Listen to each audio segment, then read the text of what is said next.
দশম শ্রেণীর গণিতের যেই মডেল অ্যাক্টিভিটি টাস্কগুলো দেওয়া হয়েছে তার ৩ নম্বর মডেল অ্যাক্টিভিটি টাস্কটি আমরা আলোচনা করব। এখানে মোট 4টি প্রশ্ন রয়েছে আর এই 4টি প্রশ্নেরই সমাধান আমরা এই ভিডিওটিতে করব।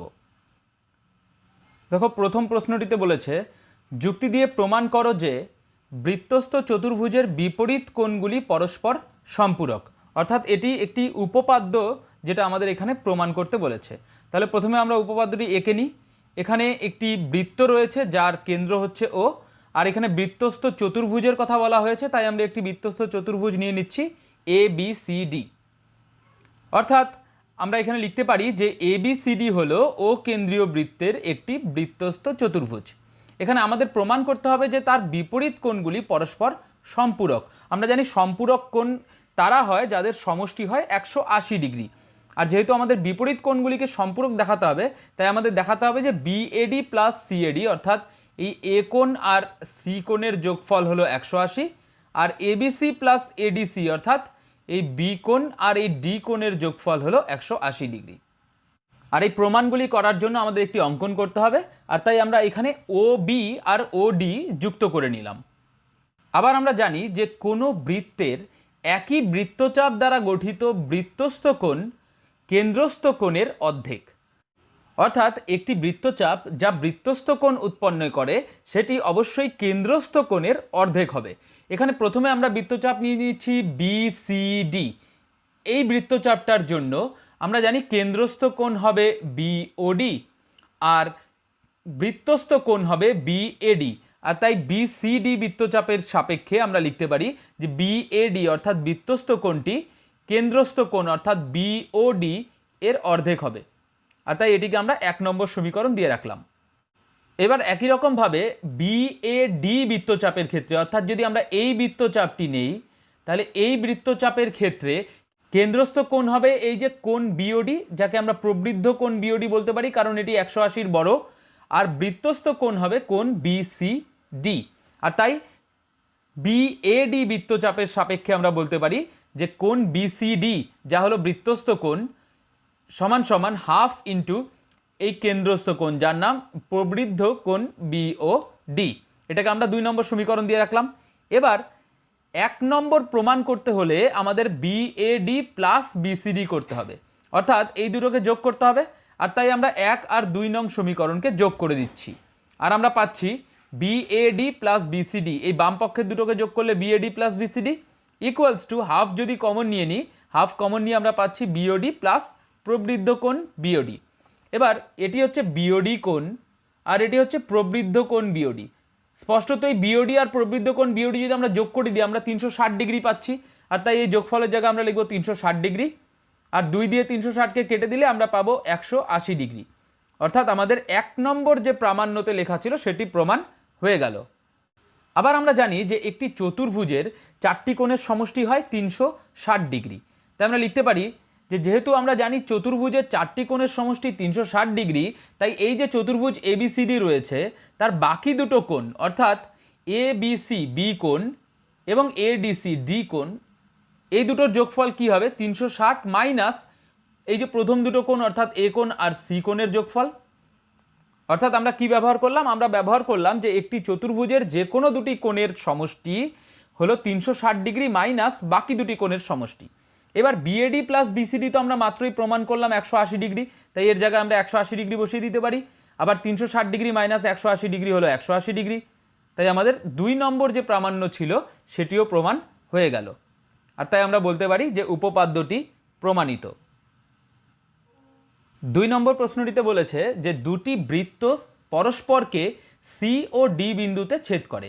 এ দেখতে পাচ্ছ অঙ্কনটা দেওয়াই আছে, দুটো বৃত্ত পরস্পরকে C এবং D বিন্দুতে ছেদ করছে। D ও C বিন্দুগামী দুটি সরলরেখা একটি বৃত্তকে A ও B বিন্দুতে এবং অপর বৃত্তকে E ও F বিন্দুতে ছেদ করে। এই যে D বিন্দুগামী একটি সরলরেখা A আর E বিন্দুতে ছেদ করলো, আর C বিন্দুগামী একটি সরলরেখা B ও F বিন্দুতে ছেদ করলো। এখানে বলে দিয়েছে যে কোণ DAB এর মান 75 ডিগ্রি, অর্থাৎ এই কোণটি 75 ডিগ্রি। তাহলে কোণ DEF অর্থাৎ এই কোণটির মান আমাদের নির্ণয় করতে হবে। এবার প্রথমেই আমরা একটি অঙ্কন করে নেব, অর্থাৎ আমরা এখানে C এবং D কে যুক্ত করে দেব। এবার সিডি যদি আমরা যুক্ত করে দিই তাহলে স্পষ্টতই বোঝা যাচ্ছে যে এ বি সি ডি এই চতুর্ভুজটি একটি বৃত্তস্থ চতুর্ভুজ, কারণ এই চতুর্ভুজটি এই বড় বৃত্তের ভেতরে রয়েছে। এবার এবিসিডি যদি বৃত্তস্থ চতুর্ভুজ হয় তাহলে আমরা জানি বৃত্তস্থ চতুর্ভুজের বিপরীত কোণদ্বয় পরস্পর সম্পূরক, মাত্রই আমরা 1 নম্বর প্রশ্নে সেটা প্রমাণ করলাম। আর তাই এই যে এ কোণ আর এই যে সি কোণ এই দুটোর যোগফল অবশ্যই 180 হবে। তাহলে এ কোণ অর্থাৎ বিএডি প্লাস সি কোণ অর্থাৎ বিসিডি এর যোগফল হবে 180 ডিগ্রি। এবার এই যে এ কোণ এটাই বলে দেওয়া আছে 75 ডিগ্রি, আর তাই এই বিএডির জায়গায় আমরা 75 ডিগ্রি বসিয়ে দিলাম। আর এখান থেকে আমরা পেয়ে যাব যে বিসিডির মান হলো 105 ডিগ্রি। এবার বিসিডি কোণের মান যদি 105 ডিগ্রি হয় তাহলে এই ডিসিএফ এই কোণটির মান কি হবে? আমরা দেখতেই পাচ্ছি যে এই বিসিডি আর এই ডিইএফ এই দুটো কোণের যোগফল অবশ্যই 180 ডিগ্রি হবে। আর তাই ডিসিএফ এর মান কি হবে? 180 ডিগ্রি মাইনাস বিসিডি, অর্থাৎ 180 ডিগ্রি মাইনাস 105 ডিগ্রি, যা হলো 75 ডিগ্রি। আর তাই এই কোণটির মান হলো 75 ডিগ্রি। আবার সিডিইএফ এই চতুর্ভুজটি একটি বৃত্তস্থ চতুর্ভুজ, কারণ এটি ছোট বৃত্তের মধ্যে অবস্থিত। আর যেহেতু এটি একটি বৃত্তস্থ চতুর্ভুজ তাহলে এর বিপরীত কোণদ্বয়ের সমষ্টিও 180 ডিগ্রি হবে। আর তাই এই সি কোণ অর্থাৎ ডিসিএফ প্লাস এই ই কোণ অর্থাৎ ডিইএফ এর যোগফল হবে 180 ডিগ্রি। তাহলে আমরা লিখতে পারি ডিসিএফ প্লাস ডিইএফ হবে 180 ডিগ্রি, যার মধ্যে ডিসিএফ এর মান আমরা মাত্র পেলাম 75 ডিগ্রি, এটা বসিয়ে দিলাম। এখান থেকে ডিইএফ এর মান আমরা পেয়ে যাচ্ছি 105 ডিগ্রি। আর আমাদেরকে ডিইএফ কোণের মানই নির্ণয় করতে বলা হয়েছিল, আর তাই আমাদের আনসার হলো কোণ ডিইএফ ইকুয়ালস টু 105 ডিগ্রি। দেখো 3 নম্বর প্রশ্নটিতে বলেছে একটি গোলকের ব্যাসার্ধের দৈর্ঘ্য 50% বৃদ্ধি করলে বক্রতলের ক্ষেত্রফল শতকরা কত বৃদ্ধি পাবে? তোমরা জানো গোলকের বক্রতলের ক্ষেত্রফল বের করতে গেলে আমাদের একটাই জিনিস দরকার, সেটা হলো ব্যাসার্ধ। আর তাই আমরা প্রথমেই গোলকটির ব্যাসার্ধ ধরে নিচ্ছি আর একক। আর ব্যাসার্ধ যদি আর একক হয় আমরা ফর্মুলা জানি, গোলকের সমগ্রতলের ক্ষেত্রফলের ফর্মুলা হয় 4 পাই আর স্কোয়ার। আর তাই সমগ্রতলের ক্ষেত্রফল হয়ে গেল 4 পাই আর স্কোয়ার বর্গ একক। এবার বলেছে যে গোলকের ব্যাসার্ধ 50% বৃদ্ধি করা হয়েছে। এবার গোলকের ব্যাসার্ধ যদি 50% বৃদ্ধি করা হয় তাহলে গোলকের ব্যাসার্ধ কি হবে? এটা অলরেডি আর ছিল আগে, প্লাস 50% বেড়েছে, অর্থাৎ প্লাস আর এর 50%। এটা আগেই আর ছিল, আরও 50% বেড়েছে, তাই যোগ করে দিলাম আরও আর এর 50%। তাহলে আমরা পেয়ে গেলাম আর প্লাস আর এর 50% মানে আর ইন্টু 50/100 একক। এখানে 50 আর 100 যদি আমরা কেটে দিই তাহলে আমরা পাবো 1/2।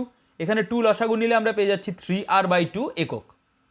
আর তাই গোলকটির সমগ্রতলের ক্ষেত্রফল হয়ে গেল 4 পাই আর স্কোয়ার, অর্থাৎ 4 পাই আর এর জায়গায় আমরা নতুন ব্যাসার্ধ লিখব, যা হলো 3r/2 সেটার স্কোয়ার।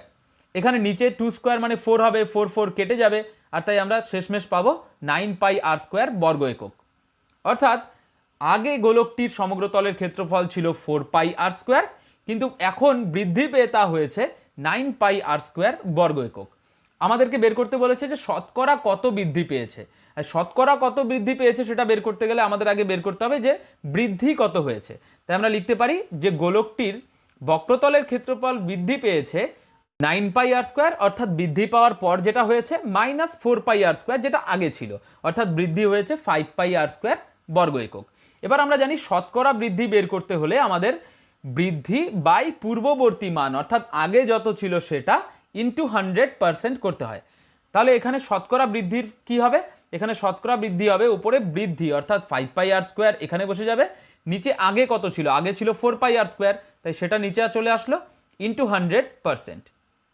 তাহলে এখানে পাই আর স্কোয়ার আমরা কেটে দিতে পারি, 4 দিয়ে 100কে কাটলে 25, আর আমরা পেয়ে যাব 5 × 25 অর্থাৎ 125%। আর তাই বক্রতলের ক্ষেত্রফল শতকরা বৃদ্ধি পাবে 125। এবার শেষ প্রশ্ন অর্থাৎ 4 নম্বর প্রশ্নটিতে বলেছে যে একটি অর্ধগোলাকৃতি গম্বুজের ভূমিতলের ব্যাসের দৈর্ঘ্য 42 ডেসিমি। এবার অর্ধগোলাকৃতি গম্বুজ দেখতে অনেকটা এরকম হবে। এখানে ভূমিতলের ব্যাসের দৈর্ঘ্য আমাদেরকে বলে দিয়েছে, এই ব্যাসের দৈর্ঘ্য হচ্ছে 42 ডেসিমি। এবার এই গম্বুজটির উপরিতল যদি আমরা রং করি, উপরিতল বলতে এই বক্রতলটির কথা বলা হয়েছে, এই উপরিতলটি যদি আমরা রং করি প্রতি বর্গমিটার 35 টাকা হিসাবে, তবে মোট কত খরচ পড়বে তা আমাদের নির্ণয় করতে হবে। এবার এখানে যেহেতু ব্যাস বলে দিয়েছে 42 ডেসিমি, তাই আমরা লিখে নিলাম যে ব্যাসের দৈর্ঘ্য 42 ডেসিমি। এবার আমাদের ব্যাসার্ধের প্রয়োজন, তাই আমরা ব্যাসার্ধের দৈর্ঘ্য অর্থাৎ আর বের করে নিচ্ছি 42/2, যা হলো 21 ডেসিমি। এবার দেখো খরচ দেওয়া আছে প্রতি বর্গ মিটারে, তাই বেটার হবে যে আমরা এককটিকে মিটারে নিয়ে আসি। তাই ডেসিমিটার থেকে মিটারে আনতে গেলে 10 দিয়ে ভাগ করতে হবে, তাই আমরা লিখে দিলাম 21/10 মিটার। এবার যেহেতু উপরিতল রং করবে বলেছে, তাই আমাদের অবশ্যই শুধু উপরিতলেরই ক্ষেত্রফল বের করতে হবে। আর উপরিতলের ক্ষেত্রফল হলো বক্রতলের ক্ষেত্রফল, যা হলো 2πr²। এখানে 2 বসিয়ে দিলাম, পাইয়ের মান 22/7 বসিয়ে দিলাম, আর r² জায়গায় আমরা দুবার r লিখলাম, অর্থাৎ 21/10 21/10 বর্গ মিটার। আমরা এটাকে ক্যালকুলেশন এখনই করছি না, আমরা শেষে একবারে ক্যালকুলেট করব। এখানে মোট খরচ চেয়েছে, আর এখানে বলে দিয়েছে যে প্রতি বর্গ মিটারে খরচ হয় 35 টাকা। তাহলে ভাই এত বর্গ মিটারে খরচ কত হবে? এতকে আমাদের 35 দিয়ে গুণ করতে হবে অবশ্যই। এবার যদি আমরা কাটাকাটি করি তাহলে আমরা পাবো যে 35কে যদি আমরা 7 দিয়ে কাটি তাহলে পাবো 5, 5 দিয়ে 10কে কাটলে আমরা পাবো 2, 2 দিয়ে 2কে আমরা কেটে দিলাম। এবার ওপরে 22, 21 আর 21 গুণ করলে আমরা পাবো 9702, আর নিচে থাকবে একটা 10। এবার এটাকে যদি ভাগ করে দিই আমরা পাবো 970.20 টাকা, যা হলো 970 টাকা 20 পয়সা। আর তাই গম্বুজটির উপরিতল রং করতে মোট খরচ পড়বে 970 টাকা 20 পয়সা।